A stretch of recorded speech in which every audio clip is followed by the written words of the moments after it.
Right, तो पतले बालों को अगर हम ठीक करना चाहें, बालों में वॉल्यूम लाना चाहें, तो हमें कौन-कौन से टिप्स को फॉलो करना चाहिए? देखिए, सबसे पहले जो है स्ट्रेस को तो मैनेज करना ही करना है। ये हार्मोन इम्बैलेंस होता है तो इसको सबसे पहले आपने मैनेज करना है। उसके बाद आपकी डेफ़िशिएंसी है। हुँ, आपकी डाइट इस तरह की होनी चाहिए कि उसमें आयरन, ज़िंक और बायोटीन होना बहुत ज़्यादा ज़रूरी है। एग आप ले सकते हैं, फ़िश खा सकते हैं, दालें वग़ैरह खा सकते हैं हुँ, और उसके बाद जो आपको शैम्पू का मैंने तरीकाकार बताया, शैम्पू को कैसे यूज़ करना है और कौन-सा यूज़ करना है और ऑयल कौन-सा यूज़ करना है और कैसे यूज़ करना है। अगर आप राइट, इसको कवर कर लेते हैं तो आप हेयर थिनिंग। लेकिन एक इसमें ज़रूरी चीज़ है कि हेयर जो थिनिंग होती है वो 1 दिन में या 2 दिन में आप उसको कंट्रोल नहीं कर सकते। जैसे आपने 5-10 साल लगा के अपने मसले को ख़राब किया है, ऐसे ही इतना ही आपको टाइम लगेगा उसको रिवर्स करने में।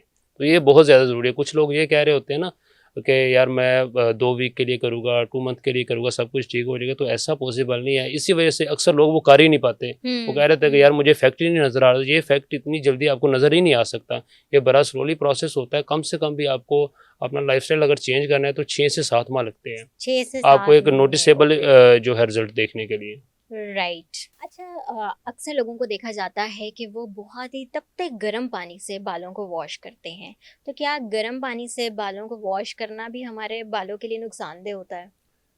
100% ऐसा है। आपने एक देखा होगा हेयर लेज़र रिमूवल जो हम करवाते हैं हेयर के लिए, तो वो हम हीट ही देते हैं। हुँ, तो इसमें क्या होता है कि सबसे पहले ये आपकी स्किन को ड्राई कर देता है और जो नेचुरल ऑयल स्ट्रिप अल्लाह ताला ने आपकी स्कैल्प के अंदर रखी होती है उसको डैमेज करता है। जब हम उसको डैमेज करते हैं तो आपकी जो शेफ्ट है, शेफ्ट मतलब जो बाल आपका स्किन से बाहर आया, जब हुँ, वहाँ तक हीट जाती है तो वो वीक हो जाता है। पहले वो हेयर थिनिंग होगा, फिर आहिस्ता-आहिस्ता वो हेयर फॉल की तरफ मूव हो जाता है और इसमें क्या होता है कि जो बालों का ग्रोथ साइकिल है वो डिस्टर्ब हो जाता है। हुँ। मतलब जो उसका लास्ट वाला फेज़ है वो जल्दी आ जाता है जिसमें आपके बाल जो है वो शेड हो जाते हैं।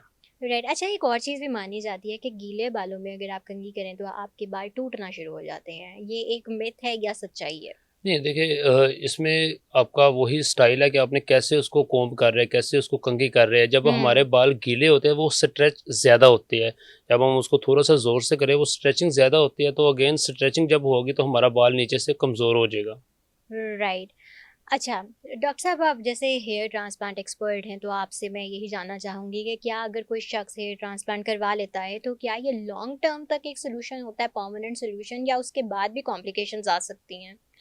देखिए, हेयर ट्रांसप्लांट वैसे तो बहुत सेफ प्रोसीजर है और ये फॉर लाइफ टाइम होता है। हुँ, लेकिन इसमें एक चीज़ होती है कि आपने देखा होगा यहाँ से पीछे से कभी भी किसी के बाल नहीं गिरते। अल्लाह ताला ने एक स्पेसिफिक डोनर साइट रखी हुई है जहाँ से बाल नहीं गिरते। अगर हम उन बालों को निकाल के आगे ट्रांसप्लांट करें तो लाइफ टाइम के लिए परमानेंट सॉल्यूशन होता है। लेकिन अगर हम किसी और एरिया से बाल लेके आगे ट्रांसफ़र करें तो देन आपके बाल जो हेयर ट्रांसप्लांटेड बाल है वो 5-7 साल के बाद गिर सकते हैं। लेकिन अगर स्पेसिफिक जो डोनर साइट जहाँ पे अल्लाह ताला ने रिसेप्टर नहीं रखे हुए जेनेटिक साइकिल के लिए, अगर हुँ, हम उनको ट्रांसफ़र करते हैं, तो देन आपको कोई किसी किस्म का प्रॉब्लम नहीं आता, फॉर लाइफ टाइम आपके बाल बिल्कुल ठीक रहते हैं। राइट। अच्छा, हेयर ट्रांसप्लांट करवाने के लिए कौन से लोग सूटेबल होते हैं? देखिए, hair transplant mean transfer of root from donor site हुँ, टू रेसिपिएंट साइट। इसमें हमने बाहर से कुछ भी नहीं करना, कोई इसमें ड्रग्स नहीं दे रहे, कुछ भी नहीं कर रहे, तो ठीक वही है, सूटेबल है जिसका डोनर साइट है। ठीक है। लाइक हमने सिर्फ बालों को ट्रांसफ़र करना है, इसमें कोई ऐसा कोई और अपनी तरफ से कोई ऑर्गन हम इसमें इम्प्लांट नहीं कर रहे।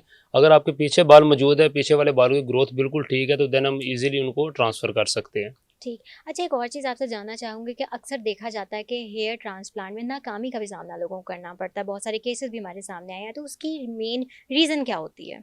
देखिए, ये तो डिपेंड करता है कि आपने हेयर ट्रांसप्लांटेशन करवाया कहाँ से है और कैसे आपका हेयर ट्रांसप्लांटेशन परफ़ॉर्म हुआ है। जब हम बाल आपके लगा रहे होते हैं, तो बाल बहुत ज़्यादा नाज़ुक होते हैं, इनको बहुत अच्छे तरीके से आपने हैंडल करना होता है। हुँ, समटाइम क्या होता है कि कुछ डॉक्टर या कुछ क्लिनिक ऐसे होते हैं, वहाँ पे मोस्टली टेक्नीशियन आपकी सर्जरी कर रहे होते हैं, तो बालों को निकालते-निकालते ही वो लोग डैमेज कर देते हैं। जब उस डैमेज बाल को आगे इम्प्लांट किया जाता है, तो उसकी ग्रोथ पॉसिबल ही नहीं है, तो ये सबसे बड़ी वजह होती है। और दूसरा सेकंडली होता है कि स्किन पे वो इतने ज़्यादा कट दे देते हैं कि वहाँ पे ब्लड की सप्लाई नहीं होती और स्किन रिकवर ही नहीं हो पाती, आपको इन्फेक्शन हो जाता है। उसकी वजह से भी आपको जो ट्यूमर वगैरह बन जाते हैं, तो उसकी वजह से भी आपको हेयर जो है आपका ट्रांसप्लांट नाकाम हो सकता है। ऑलराइट।